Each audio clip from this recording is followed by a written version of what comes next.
Hey everybody, welcome to HomeRecordingMadeEasy.com and another episode of Questions and Coffee with David.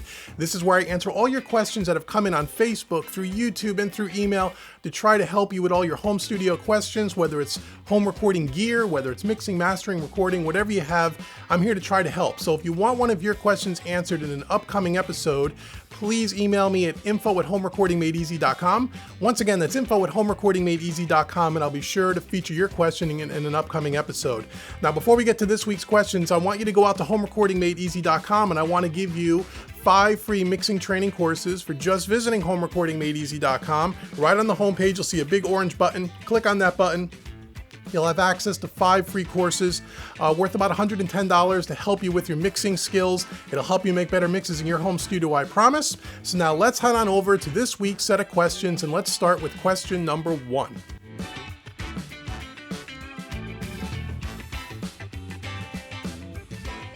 Okay, question number 1 comes in from Larry, and Larry writes in, "Hey Dave, how's it going? I'm setting up my new studio finally since moving, and my Slate Digital Virtual Mix Rack plugin is coming up red in Studio One in my plugins. When I try to use it on all of my old songs, it's taken the VMR out and it's red in the plugins under each track. Has this ever happened to you? I have my iLock in, I just didn't use anything for about a year, and now it's happening. It's always something. Can you help, Larry?" Well, Larry, thanks for writing in. Yes, this is a pretty common problem, especially if you haven't used the plugins in a year. Here's a couple of things you can try. Now, you said you have your iLock into your computer. That's the first thing you have to do. You got that covered. Second thing is you need to shut down Studio One, and you need to log into your iLock Manager account out online. I think it's iLock.com. Log into your account, make sure that your iLock Manager software is up to date. That's the first thing you want to do. The second thing you want to do is you want to go to gobbler.com. That is the application that Slate Digital uses to not only download but update all of your plugins. Make sure you have the latest version of Gobbler. There used to be, I think there's up to version 2 now. So you want to make sure you have Gobbler 2 downloaded on your computer. Again, it's a free application. You probably already have at least the first version of Gobbler. Download Gobbler 2 and then make sure that all of your Slate plugins are updated. The Virtual Mix Rack probably has been updated in the last year and it's having some kind of a compatibility issue. So make sure you have all your plugins updated. Make sure your iLock Manager software is updated. Then go ahead and shut down your computer, completely shut it down. Don't restart it, just shut it down to power it off. Wait a couple of minutes, power it back on. Then go ahead and reboot Studio One and try it again and let me know if that works for you. If for some reason you're still having an issue, then I would suggest that you go over to slatedigital.com and send their support team an email. They're really good about getting back to people pretty quickly and they can help you, but I'll bet you if you do those couple of things, you'll be all set. Now, keep in mind, you want to make sure before you update your plugins that Studio One, the application, is closed before you update your Slate Digital plugins. Okay, so go ahead and try that, Larry, and let me know how you make out. I'm curious to know, but I think that will solve your problem. Thanks once again for writing in, and now let's head on over to question number 2.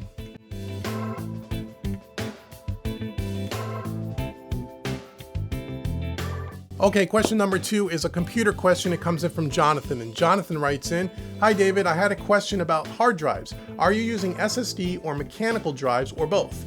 Could you share some info on the pros and cons and how you would set up your rig? That would be really helpful. I'm wondering if the SSD has any effect on latency or quality of sound. Also, I know you explained a while back that you were not going to use Gumroad anymore, gumroad.com, for the downloads that come directly from your website.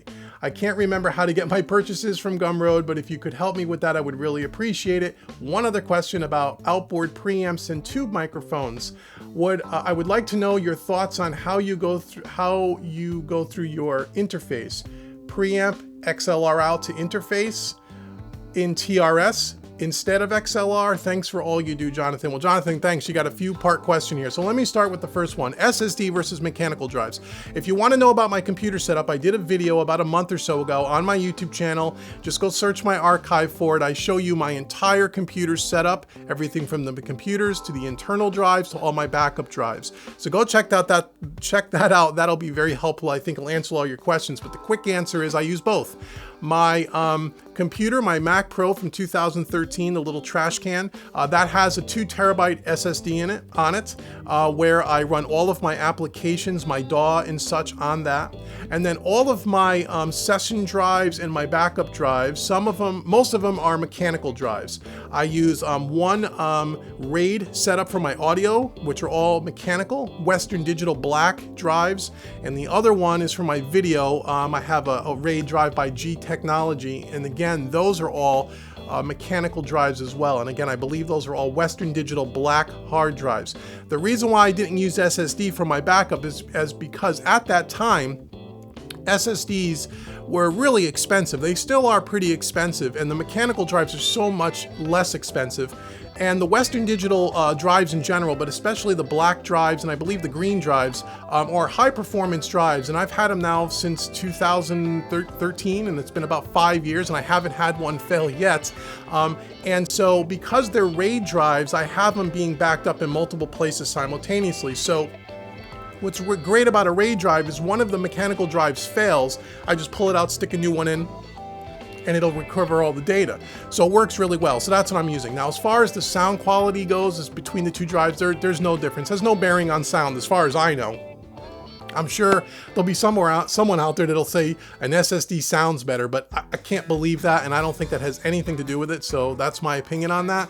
As far as latency issues and such, again, it shouldn't cause an issue. The drive really doesn't have anything to do so much with the latency, unless you're using a really slow hard drive like a 5400 RPM. If you're using mechanical drives, you want to use a 7200 RPM, but if you're using those, you should be fine. Most of the latency issues have to do with the computer processor speed and or the memory. And again, I talk a lot about that on my YouTube channel. You can search my archive. I have all kinds of videos that talk about that. But if you're having latency problems, it's probably not your hard drive unless you are trying to run your DAW and your audio session file from the same drive. And if it's a slower drive or a slowly failing drive, that might have some bearing on it, but typically I've never seen that happen before. So that's the whole deal about hard drives. Now, as far as you talk about Gumroad.com, which is a third-party website that I used to use to host up all my digital training courses that all you great folks purchase from me, that has all been now moved over to homerecordingmadeeasy.com in January 2018. So if you have courses that were on Gumroad and you would like me to migrate them over, all you have to do is send me an email, info@homerecordingmadeeasy.com. Let me know what your email address is that you used to use to log into that gumroad.com third-party website, and I will go ahead and I will make sure you have a homerecordingmadeeasy.com account created for you, and all the courses that you purchase will be in your homerecordingmadeeasy.com account. Once I do that, you'll get an automated email with a username and password that you'll be able to go in and change. And if you go on homerecordingmadeeasy.com and you look on either the Made Easy page, courses page, or the Quick Mix courses page, you will see a video at the top of the page describing the whole account creation process, and it walks you through exactly where all your courses are. It's really, really simple. But if you have any questions, Jonathan, just shoot me an email. I'd be glad to help you. And in this way, you don't ever have to go out to a third-party website again to purchase and use your training courses. It's all under the homerecordingmadeeasy.com umbrella. And so far, people love the new website. It's so much easier to use. And I made that investment to make it easier for you, my followers and students, to get your training. So that's all that. Now, your last part of your question has to do with preamps. You talk about how you go from an external preamp into your interface. So if you have a hardware preamp, you plug your microphone into the input of the preamp.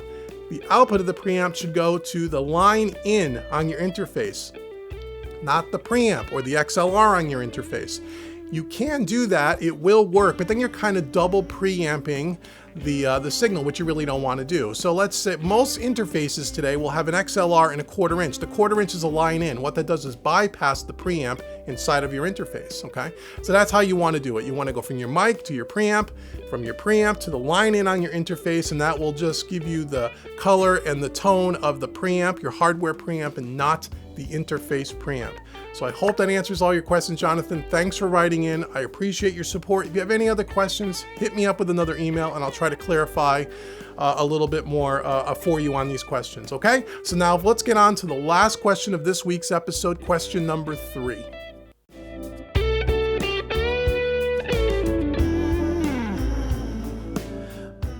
Okay, last question. Question number 3 comes in from Dave, and Dave writes in, "Hi David, I'm just going through the compression made easy in the parallel compression tutorial.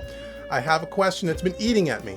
You mentioned about using different compressors on each parallel bus. Would these mirror the choices of the bus channels? So if I use an 1176 on my bus for drums, would I stick to an 1176 on the parallel track too? Or does it not work like that? Should I be using different compressors for drum bus as I'm using for the parallel drum bus? Thanks, Dave." Well, Dave, that's a great question. And it's a long answer. I'm going to try to condense it for you. And I have lots of other video on my channel talking about this. So in basic, the short answer is you can do either. Okay, I'm going to tell you what I do and why, and this may make more sense. So for your example, if I'm using an 1176 compressor on my drum bus, on my parallel drum bus, I would probably use a different compressor.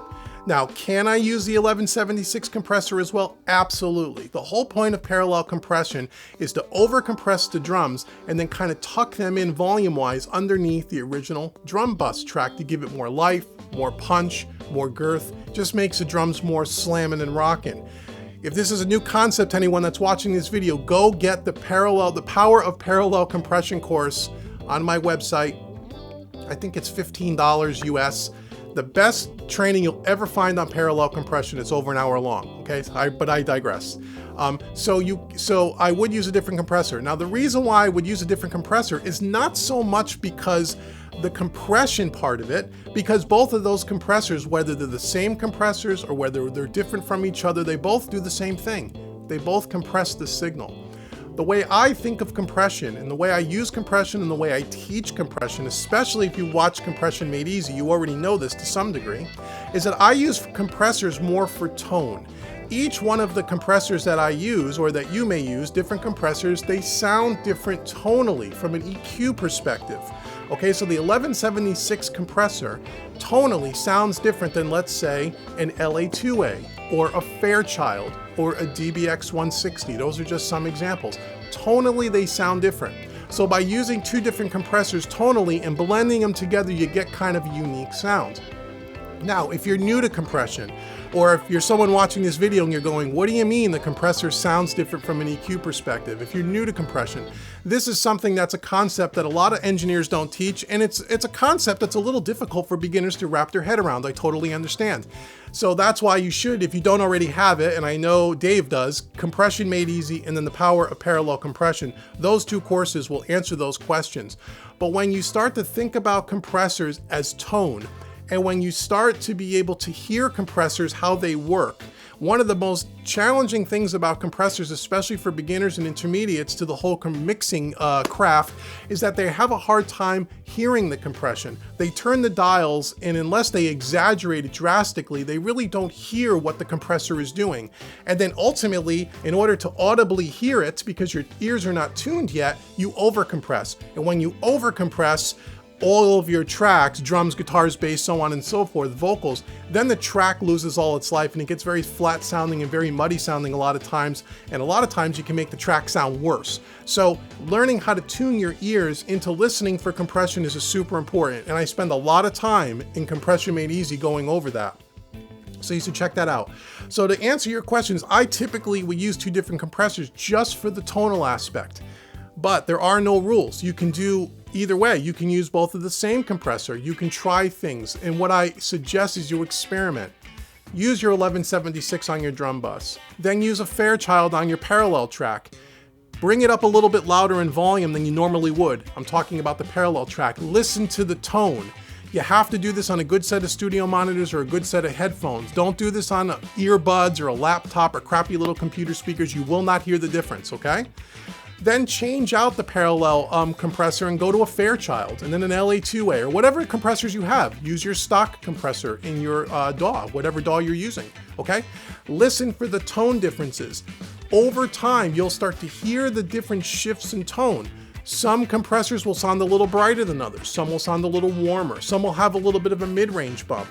Some will over-compress, will have a much faster attack than others. So by learning the ins and outs of how to use a compressor and what all the dials do and how they affect tone, and I keep going back to tone because that is the key to this, you'll start to learn what compressors sound good together on certain groupings of instruments. I hope that helps, Dave. I know it's somewhat of a long-winded answer and I could go a lot deeper into this, but for this video, it's not appropriate.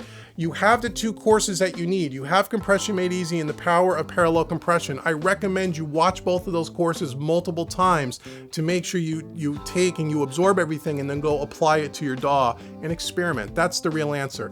So there are no rules. You can use the same compressors. You can use different compressors. I will typically use different ones, and you see that in all my training courses, and that's the reason why. It's all about tone.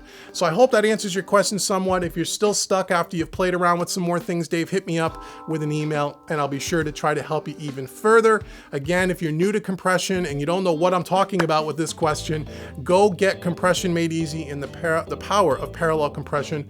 Worth every penny. You will learn a ton. So that is it for this week's episode of Questions and Coffee with David. My name's David Vignola with homerecordingmadeeasy.com. Again, go get your 5 free training courses on homerecordingmadeeasy.com. It's worth $110. Tons of fun, hours of training. You get all the multi-track files. You'll have a great time.